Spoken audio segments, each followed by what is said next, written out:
Pada saat itu diterima oleh almarhum Budianto. Begitu membuka gerbang, langsung terasa bau busuk yang luar biasa pada bulan Mei, 13 Mei. Ditanyakan kepada pihak rumah, kok bau seperti ini? Dijawab bahwa ini adalah got yang lupa dibersihkan. Kemudian masuk ke dalam rumah, ya kan? Kemudian diminta perlihatkan sertifikatnya, ternyata sertifikat ini atas nama almarhum Reni, Nyonya Reni Margareta, ibu dari Dian. Kemudian ditanyakan, Ibu Reni ada di mana? Sedang tidur di dalam. Kemudian pegawai koperasi simpan pinjam ini mengajak diantarkan untuk masuk ke dalam kamar. Begitu pintu kamar dibuka, pegawai ini masuk menyeruak bau yang lebih busuk lagi. Di mana ibunya? Ini lagi tidur, tapi jangan hidupkan lampu. Karena ibu saya sensitif terhadap cahaya, kata anak atas nama Dian yang turut meninggal di TKP. Pada saat dibangunkan untuk mengecek sertifikat ini, dipegang-pegang, ini agak gembur, agak curiga. Tanpa pengetahuan Dian, salah satu korban, pegawai koperasi simpan pinjam ini menghidupkan flash HP-nya. Begitu dilihat, langsung yang bersangkutan teriak takbir, Allahu Akbar. Ini sudah mayat. Di tanggal 13 Mei. Pada saat pegawai koperasi simpan pinjam ini menyatakan bahwa ini sudah menjadi mayat, jawaban daripada Dian, ibu saya ini masih hidup. Tiap hari masih saya berikan minum susu. Kemudian sambil menyisir dan rambutnya rontok semua. Tidak ditemukan bercak-bercak darah, termasuk di lantai 2. Kemudian semua pintu pada saat pertama kali masuk dan juga keterangan saksi itu dikunci dari dalam gerbang, termasuk di dalam kamar yang paling depan itu berisi Nyonya Reni dan dia itu dalam satu kamar, ibu dan anak dalam satu kamar, dan ini dikunci dari dalam. Dan kami dari tim Asosiasi Psikologi Forensik atau kami singkat APSIFOR, Himpunan Psikologi Indonesia HIMSI, sampai saat ini kami masih sedang melakukan pemeriksaan psikologi forensik dengan metode yang kita lakukan, yaitu kegiatan otopsi psikologis. Kegiatan otopsi psikologis ini tujuannya adalah kami ingin mengidentifikasi profil psikologis dari anggota keluarga yang ada di TKP tersebut.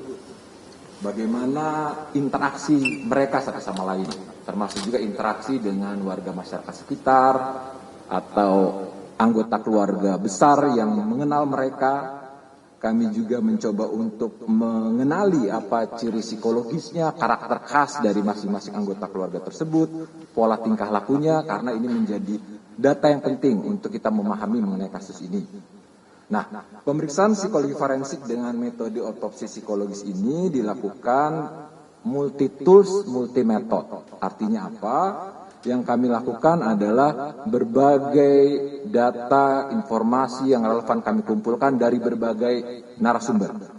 Dan juga dengan menggunakan berbagai teknik. Ya, misalnya kami melakukan wawancara dan observasi terhadap anggota keluarga yang masih hidup dari para keluarga yang ada di Kalideres tersebut.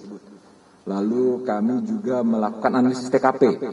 Kami mencoba untuk mengkaji barang-barang yang ada di rumah tersebut, lalu kemudian misalnya buku-buku yang ada di tempat, ya, dokumen-dokumen mengenai keempat anggota keluarga tersebut untuk memahami, mendapatkan gambaran besar mengenai profil psikologis anggota keluarga tersebut. Dan sampai saat ini kami masih sedang terus melakukan pemeriksaan, pendalaman terhadap data yang sudah ada. Berbagai petunjuk dan informasi sudah diperoleh nantinya tetap terus didalami untuk pada akhirnya kita sampai kepada kesimpulan yang memadai tentang motif psikologis dalam kasus ini. Oleh karena itu kami mengharapkan dukungan dari semua pihak terhadap pemeriksaan psikologi forensik, otopsi psikologis yang saat ini sedang berlangsung. tampaknya informasi atau temuan yang diperoleh oleh Polda Metro Jaya terakhir ini semakin memperkuat spekulasi saya yang juga pernah saya sampaikan ke Kompas TV bahwa ada kemungkinan dari 4 penyebab kematian, 2 atau 1 diantaranya adalah relevan. Pertama yaitu terkait dengan kemungkinan sebagian atau semua orang tersebut meninggal akibat bunuh diri, atau kombinasi, ada sebagian yang dihabisi atau dibunuh, dan sebagian lainnya menghabisi dirinya sendiri atau bunuh diri. Itu kehati-hatian. Ya, sebagai contoh ya, kemarin berdasarkan keterangan dari kedokteran forensik, kita menemukan feses. Nah, feses ini kita harus teliti di laboratorium. Nah, ini mengandung apa? Nah, ini harus kita teliti lagi. Ya, apakah arti daripada temuan otopsi itu? Nah, nanti ahli yang akan menjelaskan. Ya, mungkin bisa mengungkap ataupun justru mematahkan mungkin praduga selama ini, kita tidak tahu juga. Kita sedang teliti itu. Kemudian terkait dengan ACC psikologi forensik, ini kan tim ahlinya juga. Ya, ini bersama-sama kami untuk melaksanakan penelitian terhadap latar belakang daripada pelaku. Jadi di rumah itu sekali lagi hanya 2 HP. Tetapi ada komunikasi yang intens antara HP ini ke HP ini. Ini intens dan satu arah, Bu, tidak dibalas ya. Jadi satu arah dan isinya adalah emosi negatif. Ini secara psikologis juga akan diteliti kira-kira apa latar belakang daripada korban-korban ini ya, ataupun jenazah yang ada di TKP.